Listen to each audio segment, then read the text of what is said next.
नमस्कार. आपण court system म्हणतो, पण प्रत्यक्षात कोर्ट म्हणजे एक इमारत नाही आणि सिस्टीम म्हणजे एकच प्रक्रिया असं देखील नाही.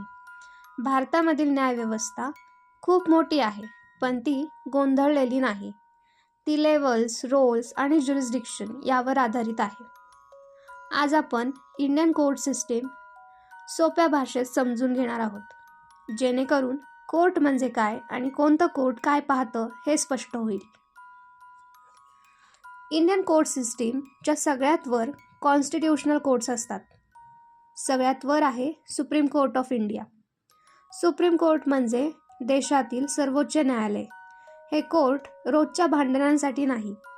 सुप्रीम कोर्ट संविधानाचा अर्थ, फंडामेंटल राईट्स, देशपातळीवरचे महत्त्वाचे कायदेशीर प्रश्न पाहतं.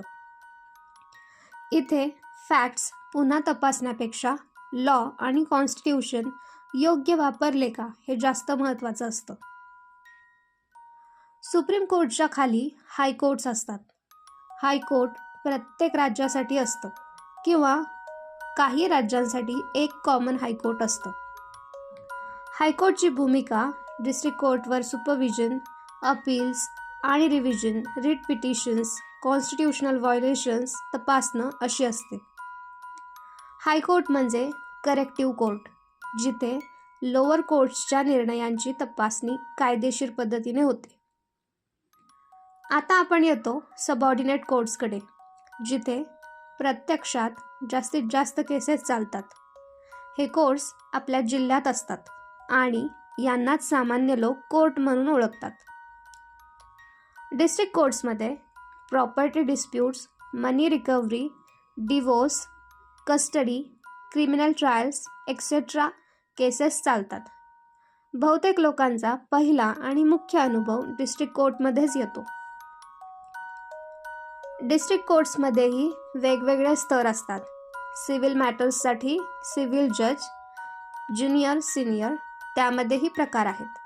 क्रिमिनल मॅटर्ससाठी ज्युडिशियल मॅजिस्ट्रेट, सिरियस ऑफेन्सेससाठी सेशन कोर्ट, त्यामध्ये सेशन्स जज असतात. म्हणजे जज एकच नसतात. केसच्या नेचरनुसार कोर्ट आणि जजेस ठरतात. सिव्हिल आणि क्रिमिनल हे वेगवेगळे कोर्ट्स नाहीत, ते केसचे प्रकार आहेत. सिव्हिल केसेसमध्ये हक्क, मालमत्ता, पैसे, नातेसंबंध, इथे पनिशमेंट नसते. इथे रिलीफ आणि रेमेडीज असतात. क्रिमिनल केसेसमध्ये कायद्याचा भंग, ऑफेन्स अगेन्स्ट सोसायटी अशा प्रकारच्या केसेस असतात. इथे पनिशमेंट, फाईन किंवा पेनल्टी लागू होऊ शकते. सगळ्या केसेस जनरल कोर्ट्समध्येच हाताळल्या जात नाहीत. काही कायद्यांसाठी स्पेशल कोर्ट्स तयार केलेले असतात. उदाहरणार्थ family court, consumer court, labour court, special designated criminal courts. Special कोर्टचा उद्देश एक्सपर्टीज, स्पीड, सेन्सिटिव्ह मॅटर्सची योग्य हाताळणी हा असतो. नेक्स्ट आहे ट्रिब्युनल्स.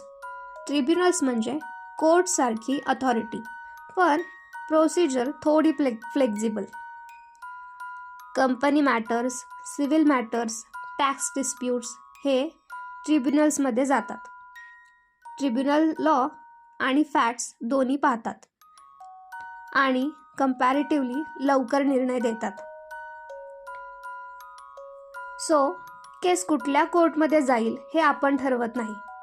ते ठरतं केसच्या नेचरवर, अमाऊंट, ऑफेन्स, सिरियसनेस यावर, एरिया, टेरिटोरियल ज्युरिस्डिक्शन यावर. म्हणजे कोर्ट निवड ही चॉईस नसते, लीगल रिक्वायरमेंट असते. लोअर कोर्टचा डिसिजन जर कायद्याच्या चौकटीत चॅलेंज करता येत असेल तर अपील हायर कोर्टमध्ये जातात. अपील म्हणजे केस पुन्हा सुरू करणं नाही, तर डिसिजन योग्य आहे का हे तपासणं. इथे समजून घेणं इम्पॉर्टंट आहे. सगळ्या केसेस सुप्रीम कोर्टमध्ये जात नाहीत.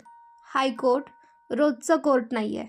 डिस्ट्रिक्ट कोर्ट सिस्टीमचा बॅकबोन आहे. कोर्ट सिस्टीम स्लो नाही आहे, ती केअरफुल आहे. कोर्ट सिस्टीम मोठं आहे, पण ते स्ट्रक्चर्ड आहे, किऑटिक नाही आहे. म्हणून कोर्ट सिस्टीम समजून घेतलं की आपल्याला प्रोसिजर समजायला मदत होते.